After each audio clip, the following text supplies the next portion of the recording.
So in this thing, I take off from Santa Monica to Las Vegas with 40 other runners, and we're running through downtown LA. This is the Speed Project, and we go through Victorville. This is mile 92, and it was hot. So my buddy said, "You got to go get an umbrella," and my kids went to Target, got me this miniature umbrella that pretty much saved my neck from massive sunburn.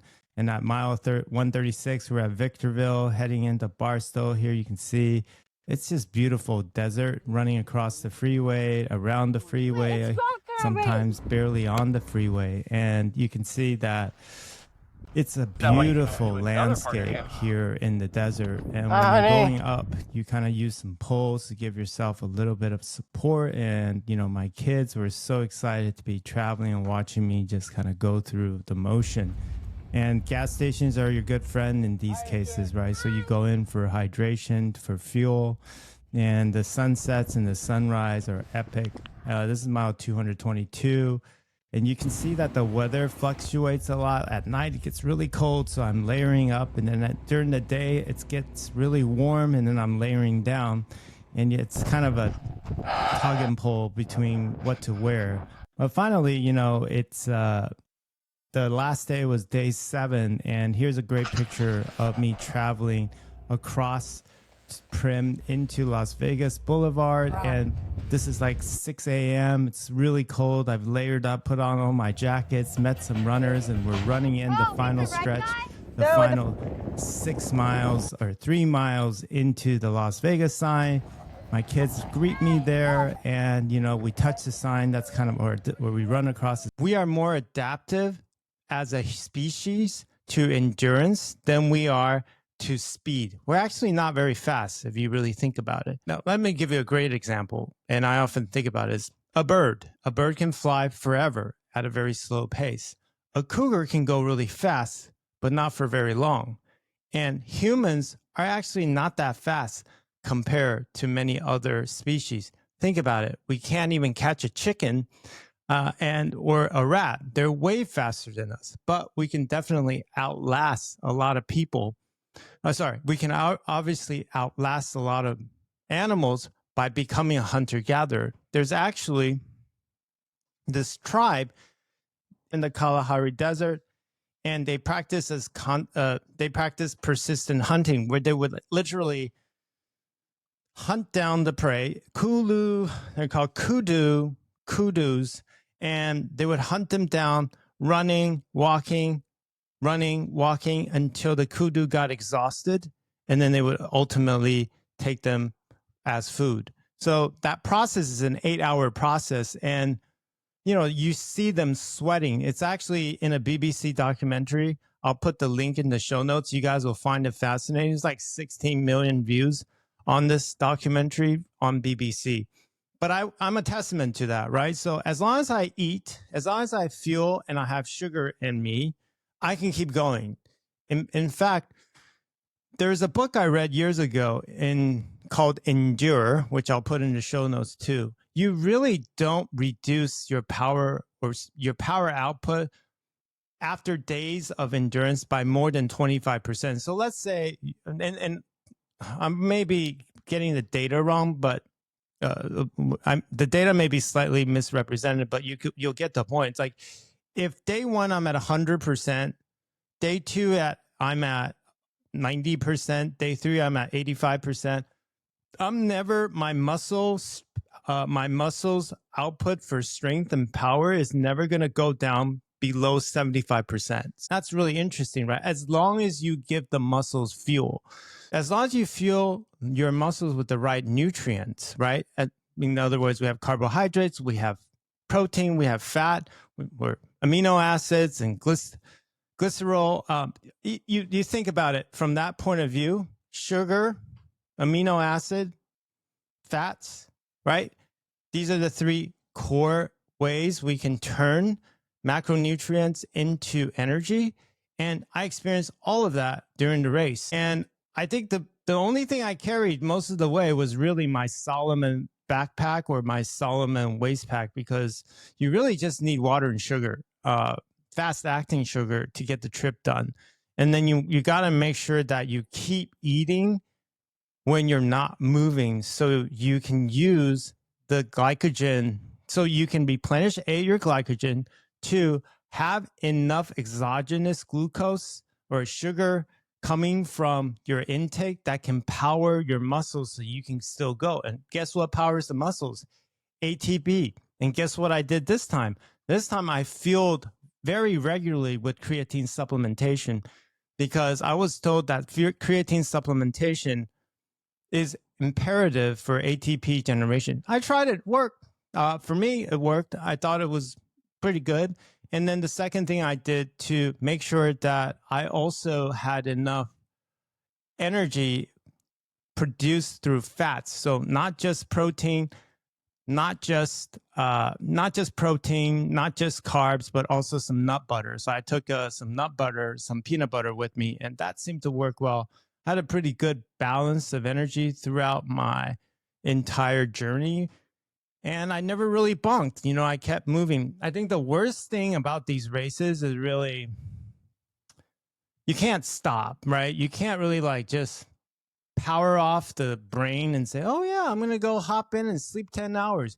Your body won't let you wind down that way. So you're not really getting sleep that's like you do when you're home sleeping, because your body's kind of revved up a little bit. So in that case, you really don't sleep more than 2-3 hours at once. And then you get up and you want to move, but moving is, it's like starting an old car. In the beginning, it's a little bit hard. And then once it starts running smooth, it works great.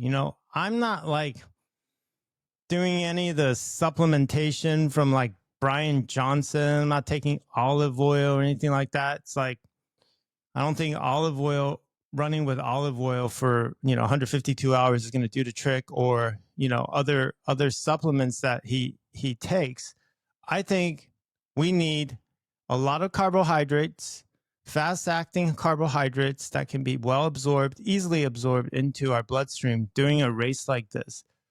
And I think if you can focus on what type of carbs to eat, what type of proteins to eat, what type of fats to ingest, you can get through any distance in 2025 with some level of cardiovascular training, meaning you have to go and train your body to be adjusted to the distance by making sure that you have the cardiovascular lung capacity to handle the oxygen required per hour per minute for your body to provide the muscles the correct oxygen to create ATP. You need to give them the way, we have to oxidize the mitochondria has to produce energy, but it can't produce energy unless it receives oxygen. And this whole concept of VO2 max is how much oxygen we can process effectively in a minute, right? So, you put all of those theories to the test, and they're not theories, they're real. What else did I want to cover? Also, you look at this entire race that I did, a lot of these theories are brought up in Huberman Lab or Andy Galpin speaks about them, but I'm actually doing it, right? I'm actually practicing these theories, or what Peter Attia says, VO2 max is the best predictor of life. Sure, I get it. It all makes sense. Grip strength, and now the new study is showing that, how strong your lower limb is, how strong your legs are, is a pretty strong predictor of your mortality. I'm 50. Guys, I exercise twice a day, and I sweat in the morning and I sweat in the evening, and I feel 100%, right? I'm not taking supplements. I don't take any supplements. I'm not vegan. I'm not carnivore. I'm just balanced. I eat kind of a Mediterranean diet. I eat everything, I eat fish, I eat meat, but I really try to focus around whole foods and not try to eat processed food, the wrapper. And I think that's really done me wonders. And I know many people that eat like me, and they feel great. And it's not that they're trying to avoid anything. They just found a way where their energy balance is just very consistent. You know, when you don't bunk daily, when you don't have to drink too much coffee or you don't have to drink too much tea, you feel pretty good, and you will generally try to feel that way. And try to, the body wants more of what makes them feel good, right? So I found a way to stay in that balance with diet and exercise. And listen, between 35 to 45, I would say I would train a lot. But now, I'm doing shorter distances and shorter runs a couple times a day, but not for long, sometimes for 30 minutes, sometimes for an hour, sometimes for 20 minutes, but I just keep moving, and that really pays off for me. But I'm not trying to get off a tangent, but if you think about today's athlete, and I know there's people like Nick Bear that talks about the hybrid athlete, these are guys in their 30s, and they are really pushing the limit to what we can do from both a strength and speed point of view. But the reality is we are endurance athletes. We are endurance based just by our muscle composition. We have more slow twitch fibers than we have fast twitch fibers. In fact, women are able to recruit better use of their slow twitch muscles by being more efficient in maximizing the oxygen utilization in those muscles than men. So women are actually more effective using women are actually more effective using slow twitch muscles than men. Isn't that fascinating? And guess what? The number one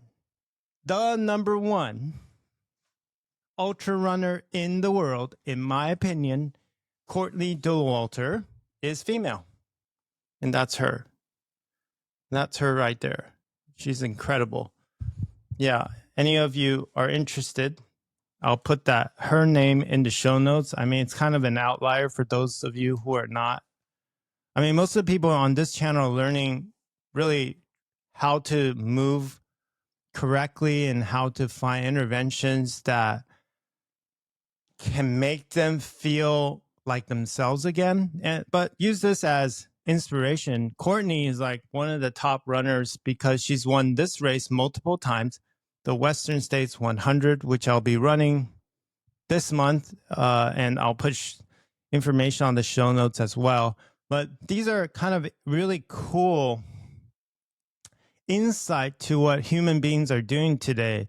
And my wife ran Western States last year, and our pacer, because in these long races, you can get a person to pace you the last 50 miles if you choose to.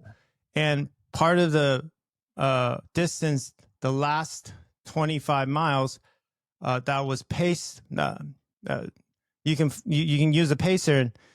And lo and behold, one of the pacers is a good friend of mine who's 65 years old, and he runs like he's 30. So, age is definitely not a factor here. It's really how much you use your body and how much you train your body to maximize what its DNA is all about, right? We have more slow twitch muscles than fast twitch muscles. Slow twitch muscles are the muscles that consume glucose that utilizes insulin, so this whole idea of insulin sensitivity, are we sensitive to insulin? You really need to have you really have to have these strong slow twitch muscles that are not only insulin sensitive, but well developed to take in glucose when it's exercising. So you're just having healthy capillaries that you've developed through exercise. And so I think this is not, this is really just, this all just makes sense, right? And I can tell you, this also speaks to the importance of sleep. So whenever I run these races, what the worst thing that can happen to me is I don't get enough of a nap in. Once I get one REM cycle in, I feel like I'm good for 8 hours. Obviously, I'm also running on adrenaline and dopamine in this case, but you can really feel the difference when you get that one cycle REM, 2 cycles of REM, how the body just goes into these REM sleep cycles to repair themselves. So it's completely fascinating how we're using glucose to fuel the body, sleep to recharge the body, ATP to run the body, glucose, amino acids, and fats to power our cells so that we can continue to move through and travel long distances. And the origin story is we were traveling these long distances to what? To hunt down animals that were much faster than us so that we could eat them, you know? And I think that is also a really interesting part of our lives that I think we've just completely abandoned, you know, this digital world where we're just sitting in front of a screen. We're waiting for things to get delivered to us. It's the antithesis of what our DNA wants us to be. We need to be moving. We need to be constantly moving. That's how we're designed, right? The minute we stop moving, we are less insulin sensitive. And if we are not insulin sensitive, we become pre-diabetic. And if we are pre-diabetic, we become diabetic. And the side effects of diabetes or pre-diabetes is poor arterial health and poor cardiovascular health, right? The way I ran from LA to Las Vegas really illustrates how our body works on a day-to-day basis. You know, I'm fine. I'm running another 100 miles this month. I'm not like an elite athlete. I'm not some Olympian. I wasn't genetically gifted. I'm just behaving as a normal human being thousands of years ago would have done, or even hundreds of years ago would have done. They had to travel multiple miles every day, multiple hours to hunt and gather food. And I did that for a week. And yes, it was a little sore at times. Yes, I had to eat, but I did it. And don't allow our normative standard, right? Normative meaning we measure ourselves against what everyone else is doing. We should be measuring ourselves against our best, not what other people's bests are. So if everyone else is sedentary and we're moving a little bit more, doesn't mean we're any better. We should be always reaching for the fact that we are genetically hunter-gatherers, and our objective is to behave as much as possible like a hunter-gatherer in our daily lives to keep us healthy and well. The important thing is when we move more, we feel better. And when we feel better, we have better psychology. We feel less depressed. We have more natural dopamine, and we just feel much better. You know, we want to move the next day or the following day. Eating when you're not moving, so you can use we can do much more than 30 minutes a day. And of course, please don't go out and run, 100 miles this week. You have to you have to improve your stamina, build your stamina. And of course, like I always say on this channel, get doctor's clearance if you're going to go out and do exercise that's moderate, vigorous, that you haven't done before in a while. It's always nice just to get checked out before you go out. And remember, if you're feeling good the first 30 days, that's the problem. Make sure you don't increase your volume more than, 3% week over week. Sometimes you go out, you feel really good for a month, and then the tendons at month, like day 32, that's when it starts to inflame and give you the problems that you don't want. You don't want to get that knee surgery. It's not that it's when people, I tore my ACL. I had a meniscus tear. This is not because at 40 or 50, you can't throw a football or run, the football field or play with your kids. It's if you haven't done it for a long time, you just go out and do it on a weekend, on a whim. Your muscles, your tendons, they need time to adapt to the previous version of you, namely the version of you 22 years ago, So you got to give it time. But if you build on your stamina and your geometry, your muscle geometry, your bone geometry, your muscle geometry, you're going to be able to do the things that you did when you were younger confidently, but you just give yourself time to adapt to these new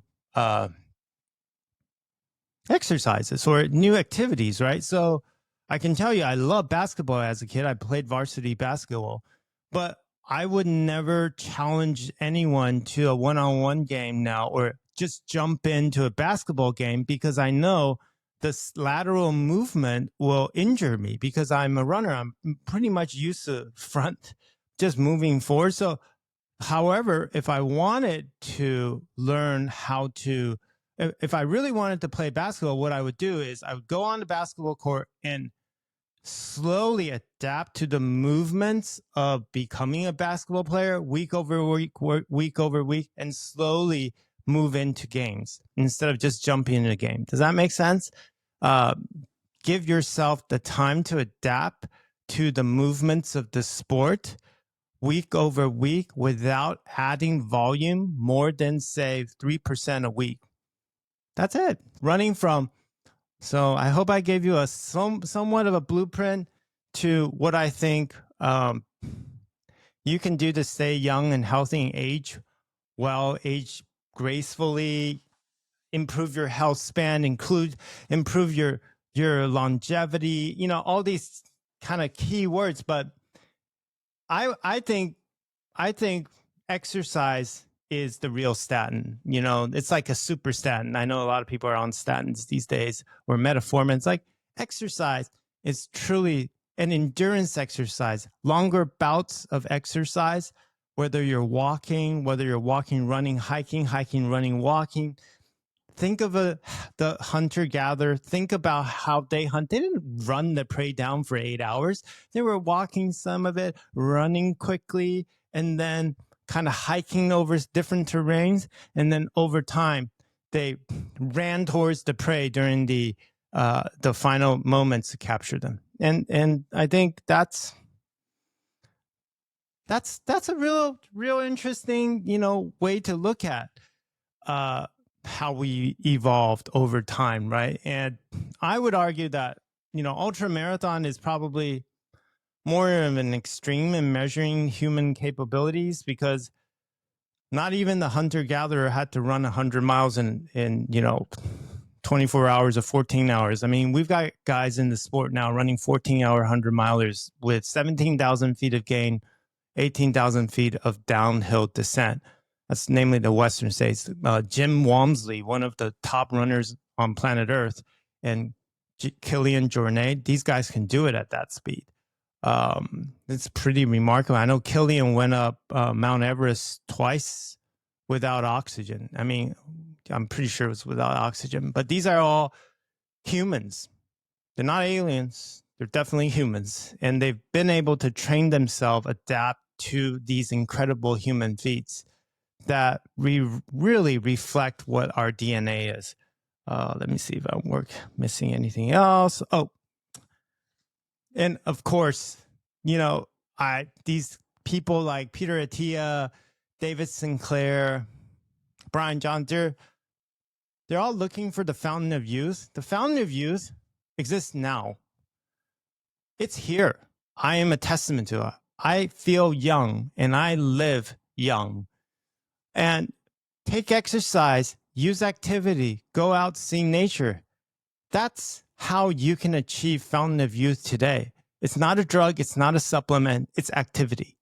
Have a great day, guys. Bye.